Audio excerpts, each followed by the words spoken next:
Now let's talk about the independent part of the writing and the final part of the test, which is writing for an academic discussion. Okay, let's go. What should you expect in this part?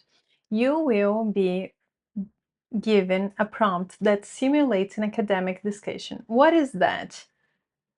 An academic discussion is kind of like a Facebook post. Um, the universities in the US and in Europe and some in different countries, they have an online place where the professors send messages to the students. So for example, when I was studying in New York, there was this platform called Canva. So Columbia University used Canva. I think, if I'm not mistaken, Harvard also used Canva.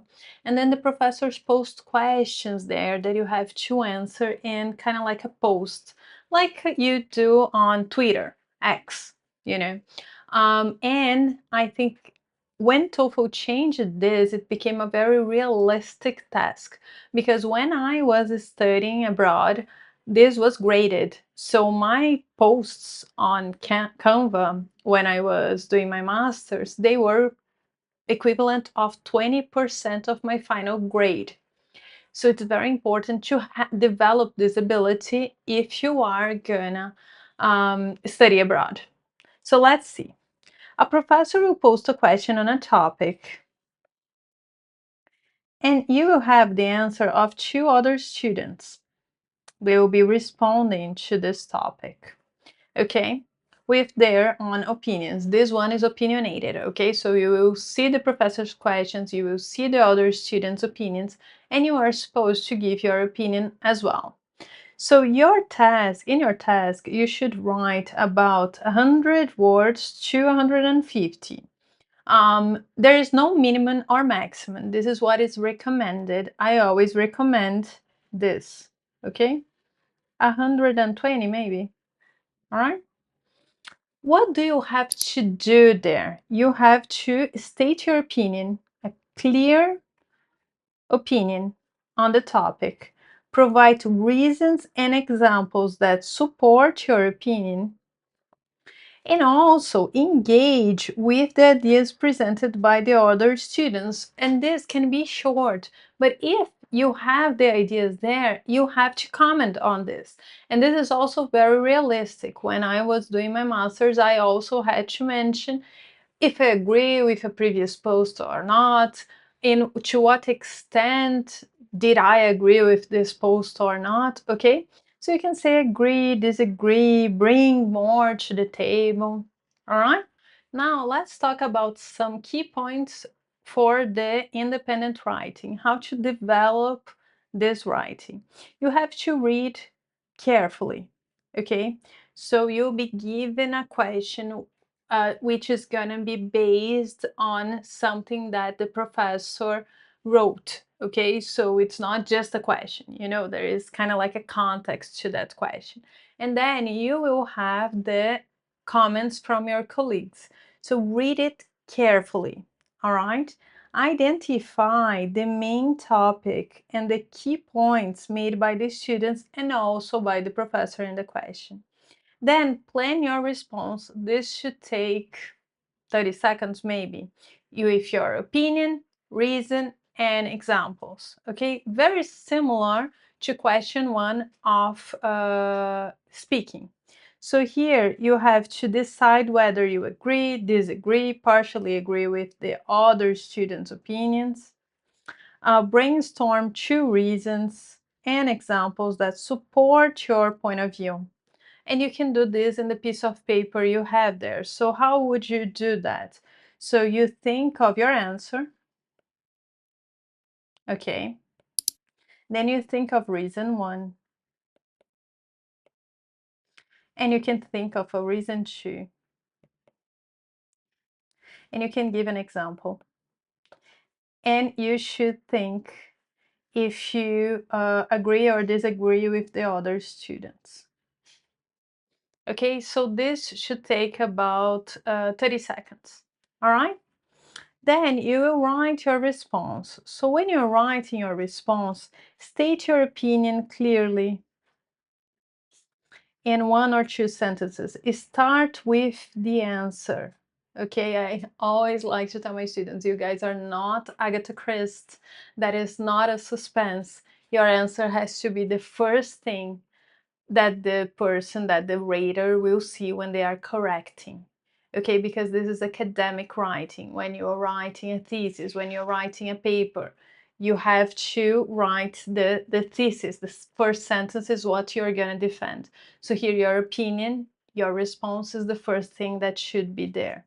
Then you will provide 1 or 2 reasons with examples to support your opinion. You don't have to give 2, okay? You can give 1. One good reason with 1 good example is already 100 words, all right? And you need, in the midst of it, and then you decide if you want to put in the beginning and the middle, you need to engage to the answer of the other students. All right.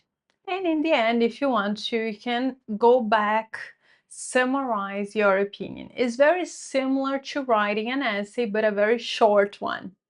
Okay.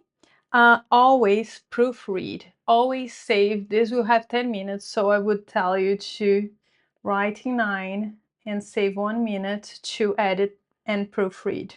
Okay, check grammar, spelling, vocabulary, punctuation, and ensure that your answer isn't between 100 and 150 words, more than 100. Don't write less than 100. Let's see now an example, okay? Here we have an example of the writing for an academic discussion. So I'll give you a minute to take a look and read it. So as you can see here, we have a discussion about the use of smartphones in classrooms. I always tell my students to highlight the final part of the question because that's what you have to answer. So here the question is, should smartphones be permitted in school classrooms, or are they an unnecessary distraction? So that's what you have to answer here, right? And then we have here the answers, and we have Omar's answers. I think that they should be allowed, and he's developing. And then Sally, as you see, she mentions Omar's point. I take his point. But I think smartphones usually end up being a major distraction. So we have 2 different opinions here. You might have similar opinions depending on the question, all right? Now let's see of an example of an answer to that question. In my opinion, smartphones should not be allowed in school classrooms. So here we have the answer, okay? So we started here with the answer to the question. And the answer is continuing here, already mentioning the other students. I agree with Sally's point that students often use smartphones for non-educational purposes which distract them from learning. So, should not be allowed. Sally said it should not be allowed. I'm agreeing with her.